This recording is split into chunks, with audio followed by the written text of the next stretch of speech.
How's it going, everyone? Welcome into the NOLA Prep State Championship post-game show. St. Augustine Edna Karr edition, the last of the 8 Prep Classic games here at the Caesars Superdome. And the matchup between the two New Orleans schools was one that definitely went in favor of Edna Karr. The Cougars back-to-back state champions with a 49-14 win over St. Aug. Chris just got done writing the story there from the game. Tell us about what stood out to you from Edna Karr's second straight state title. Yeah, this really was a continuation of what Carr did all year long.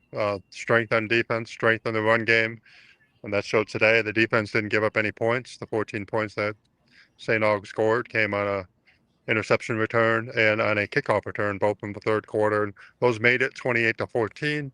So kind of you had a little bit of feeling, okay, maybe something was about to turn here, but the Carr offense just kept marching down the field. John Johnson with 5 touchdowns today, but the big 5 touchdowns, 4 rushing, 1 passing, but the big yardage gainer was Trey Garrison with 41 carries, 183 yards, and Bryce Bounds said afterwards he doesn't know if anyone in the history of Carr has ever run 41 times in the game because they like to pass the ball so much. But yeah, this really was a strong defensive game, just as it's been all year for Carr. They got a touchdown on defense, Torrance Sanders returning a fumble, and a long way, 73 yards for a touchdown in the fourth quarter. Jules Batiste, a junior defensive end, had a big impact there in the first half, forcing a fumble or stripping the ball really from the St. Aug quarterback for a takeaway that led to a score. And then he had another one where he batted a ball. It was kind of hard to tell. It was all simultaneous, but just as Coulon, the St. Aug quarterback, was about to throw, he batted the ball, and then one of his Ian Gray came up with it, and he's a linebacker, junior linebacker. He ended up with 2 interceptions today. So Carr's been so senior dominated in terms of a lot of the kids that get the notoriety, but there were some juniors that stepped up today and got their notice today, which maybe is a little indicator of what might be to come, even looking beyond this year. But the focus today being the 49-14 win for Carr and completing another undefeated season. That's 2 in a row. That's 27 consecutive wins. And they couldn't have done it more resoundingly than they did today. Yeah, for sure. Yeah, you mentioned about the juniors. It reminded me last year of how the juniors, Richard Anderson and Aiden Hall, made such a big impact in the win over Alexandria. I know those guys were key parts again today. This senior class just so special. I mean, all 4 defensive stars in the secondary going to Division One schools. Big Rich obviously going to LSU there. Big number 7. Just such a force there. So man, is this? I know Bryce didn't want to say it publicly about this being the greatest card team, but man, Chris, just I know you've been doing this for a while. This team just seemed really special. Well, I know you asked Bryce that question, and he said he didn't want to say publicly, but I think the numbers kind of speak for themselves. With 15 kids, 14 of them on the field today, all early signees for college. All of them are going to be on campuses in January, which is another point that's worth emphasizing that Bryce Brown rightfully brings up, that they're academically uh, enough academic achievement in order to be able to graduate from Carr mid-year and go on and begin their college careers. And you talked about in the post-game press conference of Carr being an A-rated school, and it's not an easy environment, I think, for the kids that go there and that are playing football to go endure all that, not only academically but also everything that they're asked to on the football field. And you and I were both right there talking to Trey Garrison, the running back, a senior, who, he talked about he had to wait his turn really to get the opportunities to even be on the field that far. And I imagine there's a lot of kids that go there and nothing's guaranteed. Everything's kind of earned. And he earned his way today with 41 carries. And I asked him, um, what's the most carries he had before tonight? He said it was 21 against American Heritage. That game, of course, was right here in the Dome, overtime game that Carr won. And you got to think, and Bryce even mentioned it, that game kind of helped a little bit today because those kids, every one of those kids had been in this building before. And so I think all that matters. I For forget sure. exactly what we were talking about.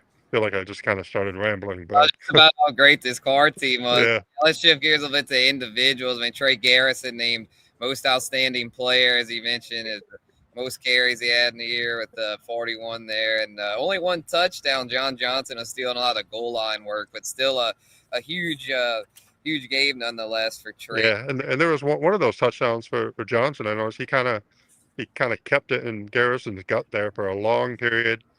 Three St. Aug defenders crashed on the Garrison.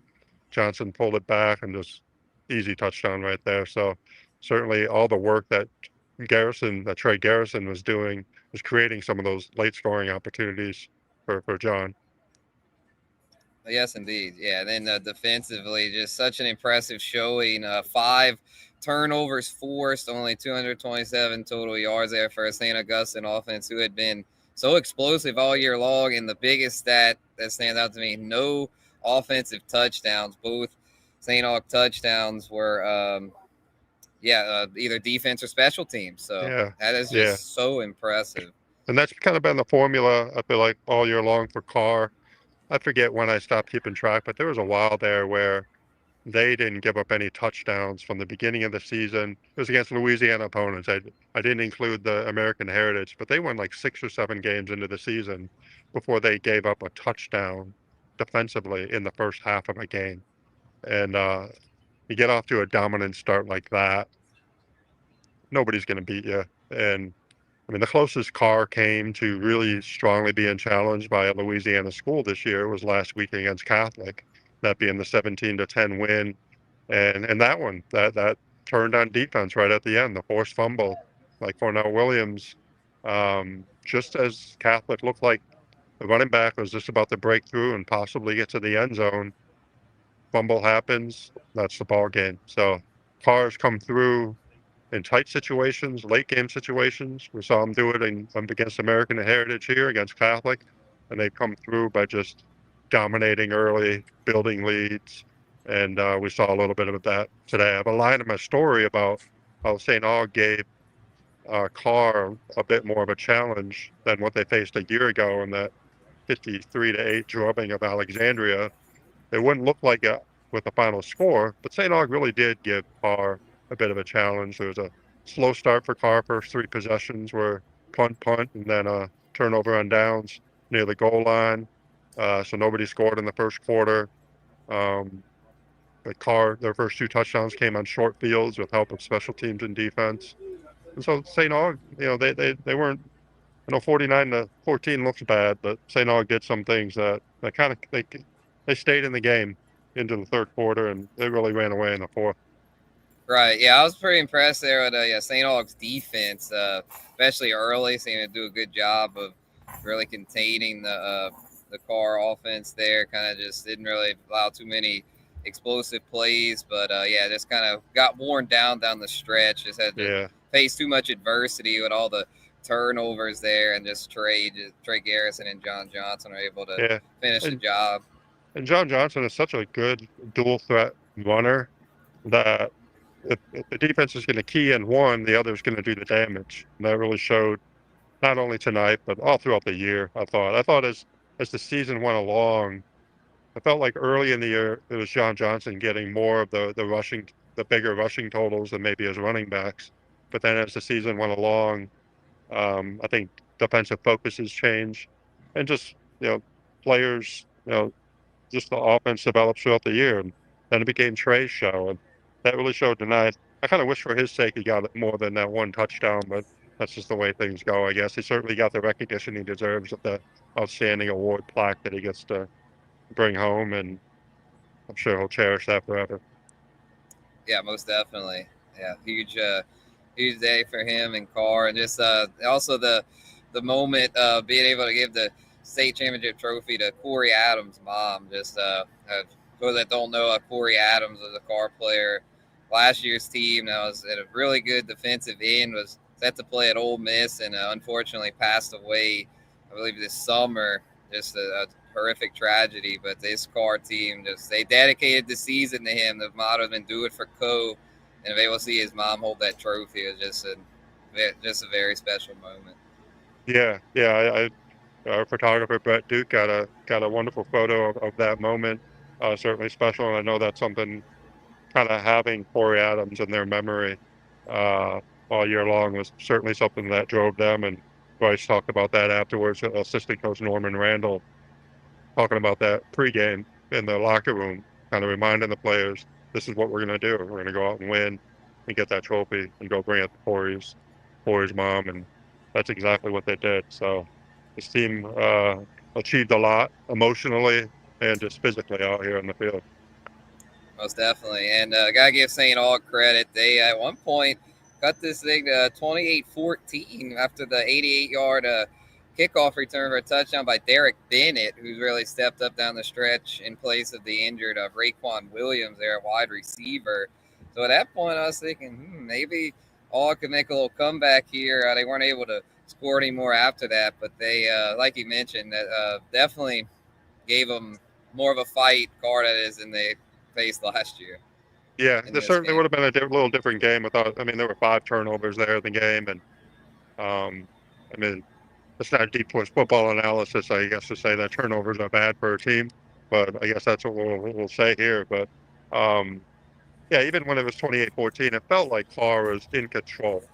Another if another special team or defense play happened for St. Aug, then it could get interesting. But yeah, all it took was one that opened the door for like one play for St. Aug to really make something happen. And yeah, I think they had a couple of deep strikes that if they connected, um, they might have had something there. And I know there was one deep pass.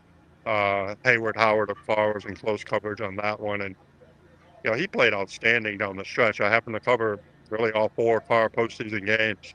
And I know he was impactful all year, but his play defensively, um, really stood out over the course of the 4 playoff games. Just he was always either putting a hit on somebody to knock the ball loose on a pass, or he was just right there, close coverage, um, no separation. So he's going to Texas, and it'll be fun to see how he does there. Yeah, definitely. Yeah, shout out to the Carr secondary for just being able to really hold it down. I'll go into D1 schools. Aiden Hall, LSU signee, Hayward Howard. They mentioned Texas signee, Maurice Williams, Colorado signee, and then Torrance Sanders, who had the scoop and score, I believe, a Washington State signee. So he's Yeah, going to be going up there with Trey Garrison, most outstanding player. So just, yeah, and I think we should kind of shine a little light on St. Aug and the season that they had to get here. yes, 12-2 season. The only 2 losses, unfortunately for them, to Carr. Robert Valdez's second season in charge of the program. And one of the St. Aug kids talked about it afterwards that when Valdez got there, and I got to check because it doesn't sound right. Were they a 3 or 4 win team the year before I Valdez believe got he there? said 3-7. Yeah, and that is I, I, I, I totally forgot about that aspect of where St. Aug was 2 years ago. For what Robert Valdez has done the last couple of years, I don't remember what their record was last year, but I do remember last year they had a late game loss to Jesuit. It was mid season. Jesuit had scored in less than a minute left to get the win, and I remember going to interview Valdez after the game, and he was pissed. And I think he was mad, not at his players, but he was mad at himself and for his coaching staff for not having them in a better spot to win the game. And I've thought about that moment a little bit throughout this season as the season went along, and they just kept winning games and winning games. And I think that's really a testament to what they've been able to do there. And Bashan Coulon with the outstanding season he had at quarterback, a senior. Um, I believe a 2 year starter. And I mean, he really thrived this season. I know he had a 7 touchdown game against a school from Texas back in week 3. And yeah, I mean, so many great players for St. Aug this year. And Yeah, that's a team chat. that they overcame some injuries throughout the year as well. I mean, their 2 best running backs. One of them missed this whole year with an injury, knee injury at the end of the year. And then Keith Hill, midway through the year, senior running back, knee injury, put him out for the year. For sure. Yeah, then Chad Jones had a a big game that they had 16 total tackles, 11 solo. I believe he was named their most outstanding player. So Yeah, yeah, yeah, he was, and deservedly so with that what was that interception return? yes, and the interception return, 90 yards. Yes, so man, just goes to show how much talent there was Yeah, on both sides, and both Valdez talked teams. about it after the game that I think 15 seniors on the team, but a lot of players on the field tonight that are going to be back next year. So there's certainly something to build on. And I kind of think he was, if you asked him before this season began, I kind of think he might have thought next year would be like the big kind of breakout year. So some of the success in getting to the dome might have happened a year earlier than what even he might have thought happened. But here they are. So kudos to that. And then the crowd here. I couldn't see the car side from the press box, but the St. Aug It was side, packed. um, the whole second level on that side behind the field, behind the St. Aug dugout. What am I thinking? Sideline. Sideline was pretty full, and I think they're all wearing white. I think it was a whiteout. It was Yeah. matching the all white uniforms that St. Aug had. Yep. Car was all purple. So yeah, very fun state championship atmosphere. With I believe they announced the crowd at over 30,000 people, somewhere between 30 and 40,000. Didn't quite break the record, but came fairly close. Yeah, I mean it's bigger than I've ever seen here. So that was for whatever that's worth, 6 or 7 years of doing these games. For sure. All right, y'all. Well, I think that's going to wrap it up for our final NOLA Preps post game show for football. We'll be back here though. This won't be the last of us. We'll have other content as we go throughout this prep sports season. But before we sign off, Chris, any final thoughts to wrap up this 2025 football season? Well, I think we can wrap up the dome weekend here. We saw 3 local teams win championships. Um, with St. Charles last night in the Division 2 select, and then on Thursday with Riverside in Division 4 select. And of course, the 2 local runner-ups being Shaw and St. Aug. Um, it's fun to see teams win championships, and I guess for 2 of the games, we knew we were going to have a local team winning either way. A couple of all local matchups, and but yeah, here tonight with Carr winning their state title. I guess it's probably what most people expected, but certainly there's a large St. Aug contingent tonight hoping for the opposite result.